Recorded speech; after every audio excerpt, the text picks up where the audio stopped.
10వ అవతారమైనటువంటి కల్కి అవతారము ఎప్పుడు వస్తుందో వ్యాస భగవానుడే చెప్పాడు. అసలు ఎక్కడ స్వాహాకారము వషట్కారము ఇవి రెండు వినపడవు. అంటే ఇక యజ్ఞము యాగము అనేటటువంటి క్రతువులు ఉండవు. గోవులు విశేషంగా వధింపబడి గోమాంసం తినడం లోకంలో ప్రారంభమైపోతుంది. వివాహ వ్యవస్థ నిలబడదు. తల్లిదండ్రుల్ని చూసే బిడ్డలుండరు. భర్తని గౌరవించే భార్యని చూసే భర్త లోకంలో ఉండరు. పురుషుల యొక్క ఆయుర్దాయం 18 సంవత్సరములకే పూర్తయిపోతుంది.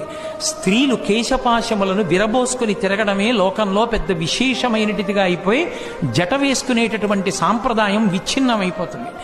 అయిపోయిన తరువాత లోకంలో పురుషులు 18 సంవత్సరాలకే మరణించడం ప్రారంభమైపోయి ఆయుర్దాయాలు క్షీణించిపోయిన తరువాత ఆ సమయంలో శంబళ అనేటటువంటి గ్రామంలో విష్ణుయశుడు అనబడేటటువంటి బ్రాహ్మణుని కడుపున కల్కి అన్న పేరుతో శ్రీ మహావిష్ణువు 10వ అవతారం